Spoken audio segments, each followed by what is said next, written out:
Bem-vindos ao primeiro episódio do podcast Conversas à Medida.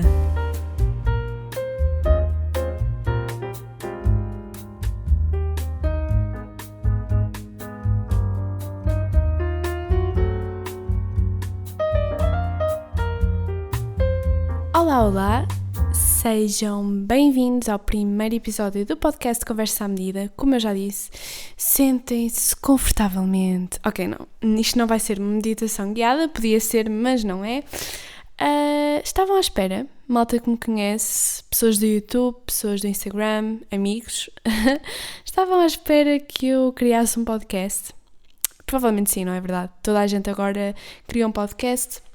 Mas acho que é uma ideia super interessante, super gira e, portanto, resolvi trazer também eu um podcast com o nome de Conversas à Medida. E porquê Conversa à Medida? Devem-se estar muito provavelmente a perguntar o porquê deste nome. Assim, seria muito mais engraçado eu ter assim um grande simbolismo por trás deste nome, mas não é o caso. Eu tive à volta de uns 4 possíveis nomes para o podcast. Acho que inclusive foi o meu grande obstáculo à criação deste podcast, porque queria arranjar um nome que fizesse mesmo sentido para mim e para este projeto, aquilo que eu pretendo com ele.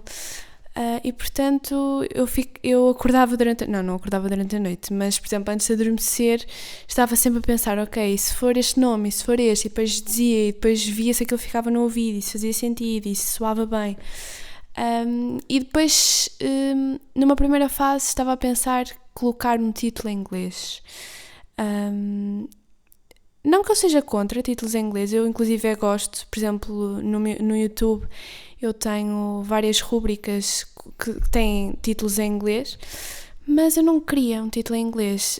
Sinto que nós estamos muito habituados a ouvir palavras em inglês, especialmente em plataformas mediáticas, e portanto, mas eu para este caso especificamente não queria queria que fosse um nome em português, não queria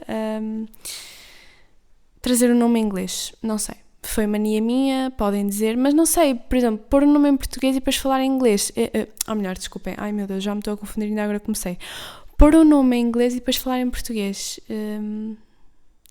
Só imaginava a introdução eu ia dizer bem-vindos ao episódio não sei o quê do podcast e depois um nome em inglês. Não sei, não me soou bem, portanto, Conversa à Medida foi o que ficou. Aqui está. Na verdade, tem algum sentido com o meu objetivo para este podcast, porque eu não queria trazer um podcast que fosse só sobre um tema, que fosse várias ramificações do mesmo tema. Queria trazer um podcast que trouxesse assim coisas aleatórias, sei lá, coisas que eu me lembrasse, coisas importantes que eu gostava de partilhar, que me aconteceram, experiências, temas se calhar mais sérios, temas menos sérios, coisas... Estão a perceber? Eu gosto deste tipo de podcasts que são assim mais descontraídos, que não tenhamos de estar com uma atenção muito grande, seja só assim um acompanhamento para o vosso dia, para as vossas atividades, não sei. E foi por isso que eu então resolvi fazer este tipo de podcasts. Antes de mais, o grande obstáculo dos podcasts vão ser sem dúvida a pouca edição que eles têm. Porque eu estou sempre a fazer compassos de espera, ou a dizer, portanto, tipo, por isso, interessante. São só algumas palavras para depois vocês não poderem gozar comigo, porque eu já as disse aqui, portanto, pronto. Estou a brincar, mas pronto, vamos ver como é que isto vai correr. Espero que corra bem. E o primeiro tema que eu resolvi trazer para o episódio de hoje é um tema que está bastante presente na minha vida neste momento, porque se vocês seguem-me pelo YouTube já sabem, eu neste ano letivo, portanto 2020, outubro de 2020, entrei para a universidade, em Ciências da Comunicação na Universidade Nova de Lisboa, e gostava de falar um bocadinho com vocês quais foram as principais diferenças que eu senti da universidade, ou melhor, entre a escola secundária e a universidade. Tenho que confessar que inicialmente achavam que ia ter muitas diferenças, que ia ser assim um choque, meu Deus, não estou preparada para isso. Mas eu também, olhem, foi das poucas vezes que eu sinto que fui realmente com um espírito muito aberto. Eu não sou uma pessoa muito control freak e, portanto, tenho muita dificuldade em atirar-me assim de cabeça e em ir super descontraída para situações novas e diferentes. No entanto, desta vez sinto que apesar de não estar completamente descontraída, porque não é de mim sequer uma coisa dessas, mas estava relativamente um bom pedaço mais descontraída do que situações anteriores, situações em que tive de mudar, situações diferentes. E acho que isso correu bastante, acho que isso foi um dos fatores pelos quais eu consegui aceitar bem a mudança para a universidade. Claro que há coisas que eu não gosto, claro que há coisas que senti diferença, mas estava à espera de algo assim bem pior, para ser sincera. Achei que ia ser uma diferença abismal e tem as suas diferenças, mas não acho que seja assim tanto. Primeiro ponto, professores. Toda a gente dizia, eu ouvia vários testemunhos de pessoas a dizer que os professores eram frios, que não queriam saber os vossos nomes, não iam decorar sequer os vossos nomes, iam-vos tratar por números, não queriam saber sequer os vossos nomes. Mais uma vez tenho que salientar aqui que esta é a minha experiência, é a minha universidade, é o meu curso, é os professores que eu tive até agora. Mas não senti isso, muito honestamente. Senti, inclusive, que, há sim professores que são mais distantes, que não estão tão interessados em criar algum grau de proximidade convosco, mas depois há professores que são super parecidos com professores do secundário. Eu tenho uma professora que ela era tal e qual uma professora de secundário, estão a perceber? Portanto, eu acho que não seja os professores que não queiram ter proximidade convosco, estão a ver, porque vocês já são adultos e porque, sei lá, não estão minimamente interessados, estão a ver, não acho que sejam isso. Não acho que seja isso, acho que é o facto de as turmas serem muito grandes, estão a ver. Por exemplo, enquanto uma turma de secundário tem no máximo, 30 alunos, ali vocês têm turmas com 60 ou 80 alunos. Então, sejamos sinceros, não é? Se nós fôssemos, imaginem, os professores, eu pelo menos não iria conseguir decorar 80 nomes de pessoas e 80 caras diferentes. Mas lá está, não acho que seja porque eles não querem. Acho que é mesmo por causa das circunstâncias. No entanto, senti que houve professores que sabiam os nossos nomes, quer dizer, houve professores que me tratavam pelo nome. Claro que aqueles alunos que são mais participativos, os professores têm sempre mais tendência a decorar os nomes. Mas eu também não sou assim a pessoa mais participativa e alguns conseguiram até saber o meu nome e eu não estava à espera disso, portanto até achei que foi um ponto positivo. Acho que não é assim tão mau como as pessoas pintam. Mas pronto. Outra coisa que muita gente também fica muito reticente nesta mudança de secundário para a universidade são as frequências ou testes, avaliações. Mais uma vez, experiência própria, não quer dizer que seja sempre assim, mas no meu caso, as frequências, estava à espera que fosse um monstro de 7 cabeças. Meu Deus, estamos na universidade, as frequências vou ter de escrever 10 páginas numa pergunta, era o que eu pensava, mas não, claro que há cadeiras que vocês têm que escrever mais. Por exemplo, houve uma situação, isto não é só tudo cor-de-rosa, não é? Também vou ter que dizer aqui que houve um teste, ou melhor, houve uma cadeira, por exemplo, foi o teste em que eu escrevi mais e que eu tive pior nota de todas as outras cadeiras, estão a perceber? Eu cheguei, por exemplo, a escrever 2 páginas para uma pergunta e serem, por exemplo, 3 perguntas, estão a ver? E eu ter 11 no teste e escrever imenso, estão a ver? Era algo que nunca me tinha acontecido. Uma coisa que também acho que diferencia é que vocês não podem pôr palha. Não podem mesmo, não há hipótese.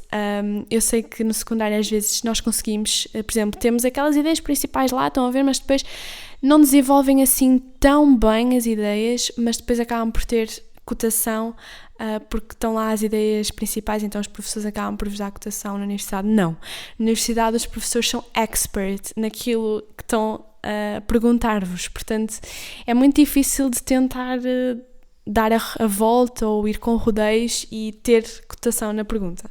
Portanto, isso sim, isso é realmente uma coisa de salientar e que acho que é importante, que é uma importante ideia para vocês terem relativamente às frequências na faculdade. No entanto, não é um bicho de 7 cabeças. Inclusive, houve frequências que eu sinto que tive bem mais facilidade do que frequências de secundário. Por isso, não quer dizer nada, mais uma vez, depende do curso, depende da universidade, mas esta é basicamente a minha experiência. E agora, como é que foi começar a universidade com Covid, não é? Não poderia deixar de falar na universidade sem falar nisto. Foi uma porcaria. É o que eu tenho a dizer, porque eu estou na universidade, mas eu não sinto sequer que eu estou na universidade. Primeiro, festas, praxes, mas é online, convívios, estão a ver tudo isso que nós imaginamos, a universidade, aqueles filmes americanos das festas e disto e daquilo, não houve, não existe. Muitas pessoas, inclusive, eu não conheço, porque nós mal temos a oportunidade de falar uns com os outros, porque, por exemplo, na universidade, no recinto exterior da universidade, ou seja, dentro da universidade, mas sem ser nos edifícios, na parte exterior, só podiam estar, por exemplo, 5 pessoas juntas, e se não estivessem, o segurança ia lá, estão a ver, separar-nos, não há sequer tolerância para isso. Portanto, desse ponto de vista, péssimo, foi péssimo, não sinto sequer que esteja na universidade, que seja uma aluna universitária, não tenho espírito universitário, mas pronto. Outra coisa é também o regime híbrido, porque eu não sei como é que é, eu sei que há universidades que têm, por exemplo, 3 dias online, 2 dias presencial por semana. No meu caso não é assim, no meu caso foi uma semana online, uma semana presencial. Por um lado era bom, eu preferia assim, porque assim eu conseguia, por exemplo, estar uma semana em Lisboa e uma semana em Guimarães, pois eu sou de Guimarães, não sei se já tinha dito. Mas por outro lado, eu sentia que estava, por exemplo, na Universidade em Lisboa e estava em Guimarães, estão a ver? Foi uma sensação estranha eu estar a fazer a Universidade em Lisboa estando em Guimarães. Mas pronto, é o que é, nós temos que aceitar, honestamente. Se for isto que vá impedir este horror de continuar não sei quanto mais tempo, eu faço, tudo bem, aceito plenamente. Outra coisa que também gostava de dizer, agora que também está relacionado com a universidade, mas não está tão intimamente ligado com a própria universidade, foi a mudança de cidade, não é? Eu, como eu já disse, vivia e vivo, neste momento estou em Guimarães, que é uma cidade, sim, mas não é uma cidade que tenha o tamanho nem a quantidade de gente que a cidade de Lisboa, não é? Eu tenho lá família, a minha família inclusive é de Lisboa, não é de Guimarães, só eu e a minha mãe é que vivemos em Guimarães. Portanto, eu gostei muito da adaptação. Claro que há coisas que eu não gosto, como é o trânsito horroroso. No metro, vocês, agora principalmente com o Covid, é uma coisa horrível e que eu não gosto nada e que estou sempre a dizer mal, que é a quantidade de gente que vai nos transportes públicos, quer seja metro, quer seja comboio.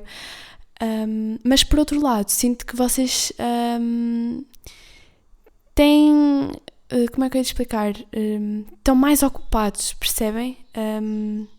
Tentem aquela adrenalina do movimento da cidade, acho que é um bocado isso. E eu gosto. Outra coisa que se calhar também não é muito positiva é que, apesar de eu gostar então desse movimento e dessa adrenalina e da agitação da cidade e das pessoas, andar daqui para ali, é bastante cansativo. Eu senti uma grande diferença que eu nem estava à espera de sentir, que foi o facto de chegar ao final do dia e sentir-me cansada, mas cansada psicologicamente. Estão a ver, de toda esta agitação, todo este movimento de andar para aqui, andar para ali, que era algo que eu não estava assim tão habituada a sentir. Aquele cansaço psicológico, vocês chegarem a casa, estão a ver? Pronto, isso se calhar não é assim tão positivo e talvez seja uma coisa que eu não gostei. Mas continuo a achar que grandes cidades são cidades de oportunidades e, portanto, é algo que eu gosto. Claro que também gosto de alguma calma, não gosto de ir assim para grandes multidões, não sou essa pessoa, mas gosto de estar na cidade e de estar onde as coisas acontecem, estão a perceber?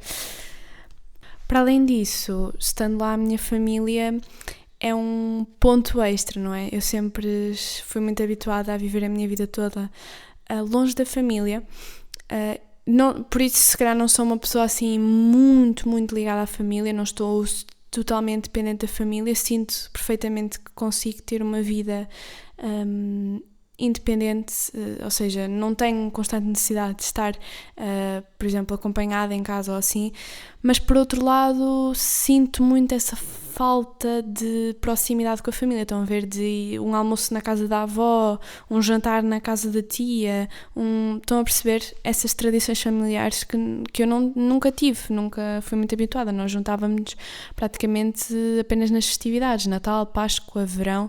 Páscoa nem acho, Natal, Ano Novo, Verão, por isso sim, por exemplo, eu tive pela primeira vez a oportunidade de ir a aniversários que nunca tinha ido, por exemplo, de primos e assim, por estar lá, percebem? E eu gostei bastante disso, por isso acho que também é um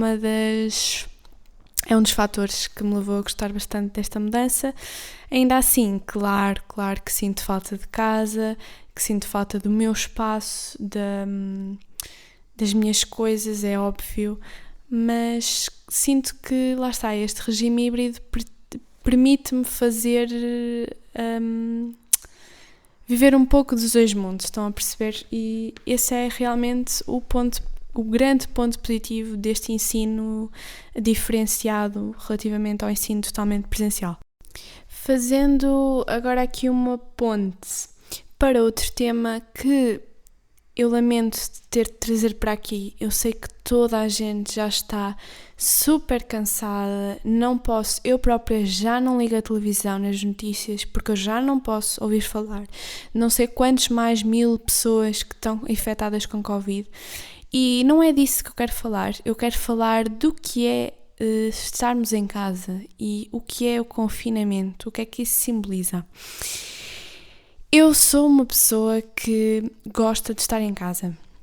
Gosto de estar em casa, gosto de estar sozinha, gosto de ter um momento de descontração longe de pessoas, ok?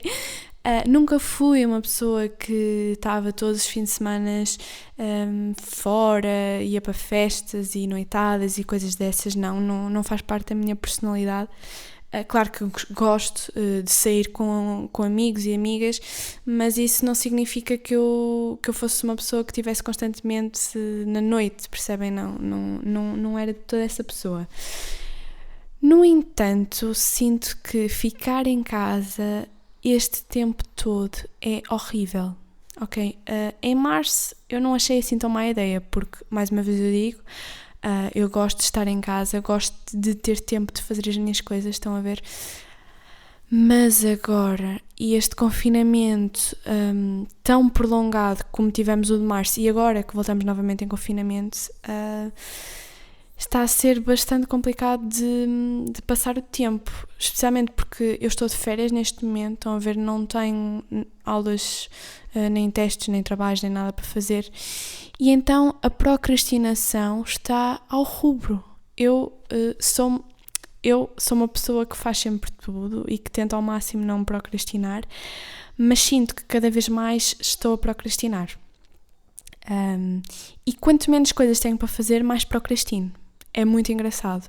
Uma vez ouvi uma pessoa dizer que nós somos mais organizados quando temos mais coisas para fazer. E isso é tão verdade. Sinto que quando eu tenho imensas coisas para fazer é quando eu sou realmente organizada e não consigo procrastinar.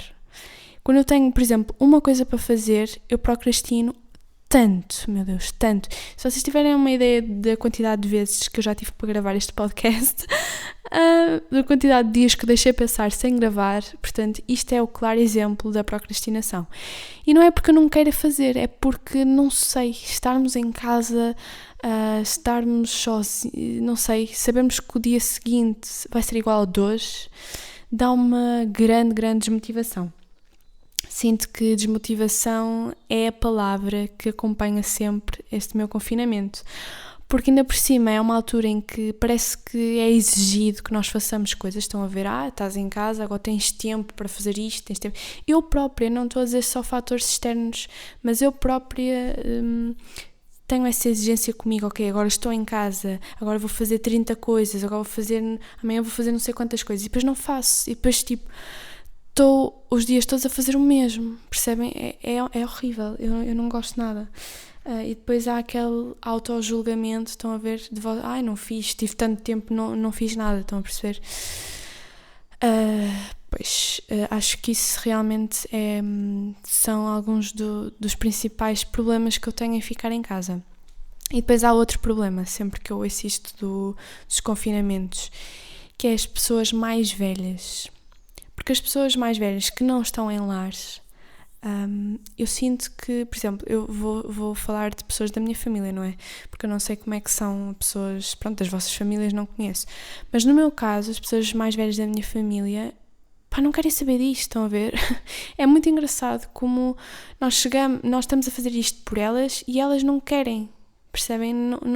Não querem confinar, não querem estar em casa, porque especialmente as pessoas que eu conheço, por exemplo, a minha avó, a irmã dela, são pessoas que estão sozinhas, que já não têm marido e que sentem muito a solidão de ficar fechada em casa. Então quando eu via isto, ok, novamente confinamento, eu só pensava, mas como é que elas vão aguentar isto outra vez, estão a perceber?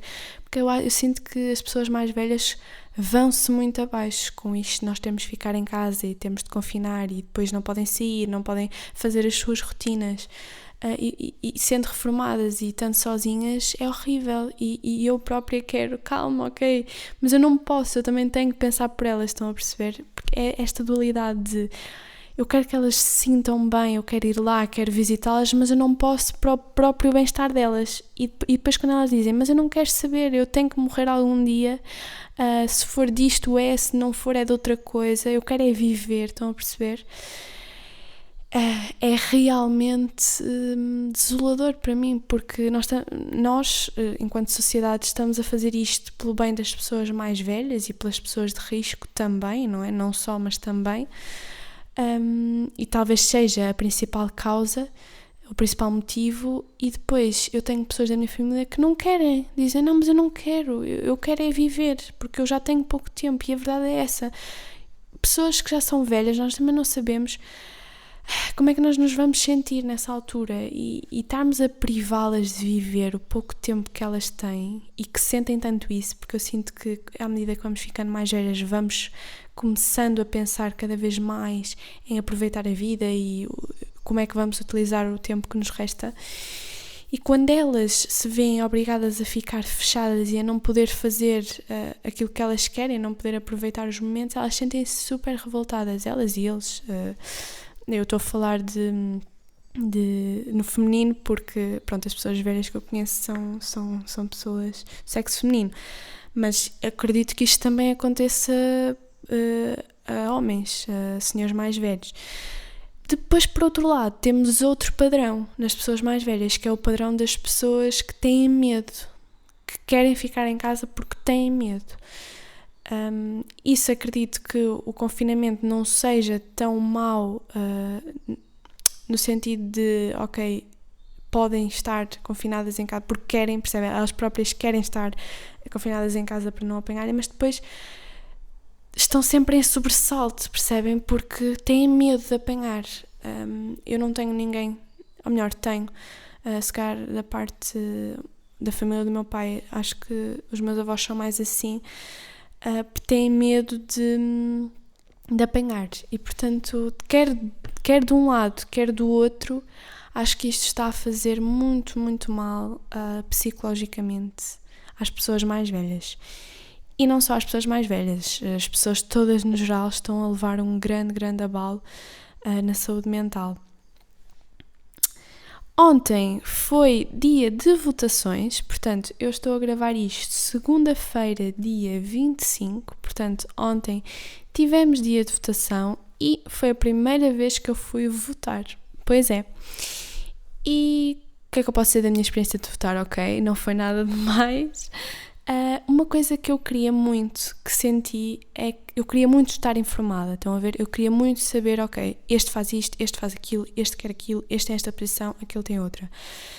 Eu sinto que sou muito exigente comigo em tudo o que toca a estes assuntos políticos. Eu tenho uma grande vontade de votar em consciência e de tomar decisões em consciência. Outra coisa que me deixa muito abalada sempre que existem eleições é as taxas de abstenção. Porque eu penso sempre no Estado Novo, no regime ditatorial que tivemos, e depois penso, ok, mas as pessoas não estão a votar, percebem? Finalmente temos democracia e as pessoas não estão a fazer jus ao poder que lhes foi atribuído, percebem? Isso deixa-me sempre muito revoltada. Penso sempre nas forças de oposição, na resistência que houve na altura do salazarismo. Qual era o olhar delas perante esta situação, percebem? Eu fico sempre muito abalada. Mas pronto, por isso é isso. Se bem, já vem um bocado tarde, mas votem sempre. Acho que é mesmo muito importante. Tentem ao máximo estar informados, porque hoje em dia é muito difícil estarmos informados sobre o que quer que seja, porque a internet, apesar de ligar o mundo, ligar os países, nós termos acesso a informação que nunca antes tinha sido possível, existe uma grande quantidade de informação falsa que está constantemente a circular. Por isso, tentem ao máximo consultar informações que sejam fidedignas e estarem informados de forma fidedigna e verdadeira, estão a ver? Terem uma atitude crítica, acho que é a grande chave de combate às fake news e de toda a informação falsa que anda sempre a circular pela internet. E portanto era exatamente isso que eu exigi de mim nestas eleições, era conseguir estar o mais verdadeiramente informada para votar com a máxima consciência que fosse possível. E pronto, foi isso. O presidente foi reeleito, foram as grandes conclusões das eleições. Não vou falar muito mais sobre isto. Mudando de assunto, gostava de falar de um último tema, que é o vício da mudança. Eu não sei se isto existe, mas eu tenho refletido bastante sobre isto. Inclusive, cheguei a falar com pessoas da minha família que também tiveram esta mesma percepção, que é existirem pessoas que precisam de estar constantemente a mudar certos aspectos da sua vida com a expectativa de mudarem algo interno. Como é que eu ia te explicar isto? Eu acho, honestamente, que tenho alguns momentos em que sou assim. Por exemplo, eu tento que mudanças, quer sejam, por exemplo, na escola, quer sejam, por exemplo, mudança de curso, mudança de escola, mudança de o que seja, mudança de trabalho, mudança de namorado, mudança de marido, não sei. Mas esperam sempre que isso mude a forma como elas são e a forma como elas reagem às diversas situações. E por isso eu dei-lhe assim o nome, ou chamo-lhe de vício da mudança. Por exemplo, eu conheço uma pessoa especificamente, que eu não vou dizer quem é, que está sempre, por exemplo, a tentar encontrar coisas que possa mudar e depois quando muda, quer mudar outra vez, percebem? Muda e depois quer mudar outra vez, e depois muda e depois quer mudar outra vez, o que na verdade realmente aquilo que ela deverá querer mudar é algo interno, algo nela, percebem? E depois temos sempre aquela expectativa de que se mudar algo ou se mudar isto na minha vida, eu vou conseguir ser assim, ou vou conseguir mudar isto relativamente à minha pessoa. E eu já tive nessas situações. Por exemplo, quando mudei de curso talvez não, mas quando mudei de escola, estava à espera que internamente houvesse uma mudança, por exemplo, que eu fosse mais descontraída. Percebem que é algo que eu estou sempre a tentar controlar, é esta minha ansiedade e a minha tentativa de estar sempre a controlar tudo. E achava que, ok, vou mudar, isto é uma oportunidade para eu mudar-me a mim mesma. E atenção, há uma coisa que eu quero deixar aqui clara, não quer dizer que quando nós mudemos aspectos da nossa vida, nós não nos mudemos ou não nos reinventamos, porque isso acaba eventualmente por acontecer. O que eu quero dizer é, desculpem, eu acho que estou-me a confundir um bocado. O que eu quero dizer é, servimos-nos de fatores externos com a expectativa de que esses mesmos fatores externos mudando, nós mudamos. Estão a perceber? Esperamos uma mudança interna única e exclusivamente baseada na mudança de fatores externos. E acho que isto não acontece. E depois o que acontece é, nós mudamos os fatores externos, mas não nos mudamos internamente. Então depois queremos outra vez mudar os fatores externos na tentativa de mudarmos internamente. Só que o foco da mudança não pode estar num fator externo, mas sim num fator interno. Estão a perceber? Disse muitas vezes fator, disse muitas vezes mudança. Não sei se consegui-me fazer entender, mas tentem refletir um bocadinho e pensar se vocês não estão sempre à espera que, ok, vai ser quando eu acabar a escola, ou vai ser quando eu acabar a universidade, ou vai ser quando eu mudar de emprego, que eu vou ser diferente. Parece que é sempre mais à frente e é sempre quando nós mudarmos aquilo, e é sempre quando nós fizermos aquilo que nós vamos conseguir nos mudar a nós próprios.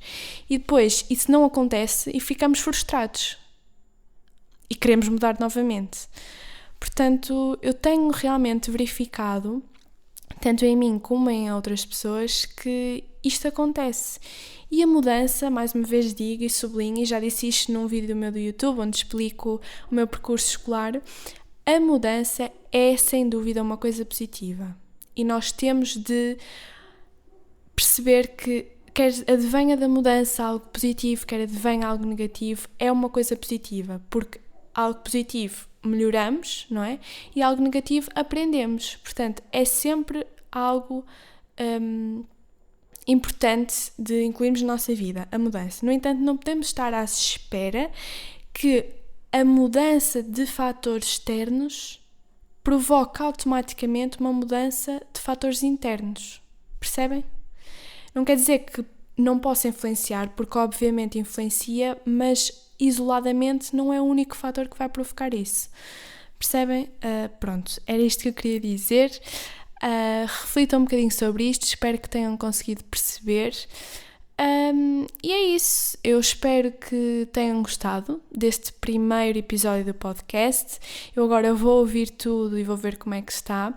Queria antes de mais dizer que eu ainda não ouvi, não é? Mas se tiver às vezes algum vento, algum barulho quando eu falo, é porque estou demasiado próxima do microfone. Eu também ainda tenho de perceber isso, ainda não percebi bem como é que eu me tenho que posicionar. Mas pronto, espero que tenham gostado e vemo-nos no nosso próximo episódio do podcast Conversas à Medida. Beijinhos!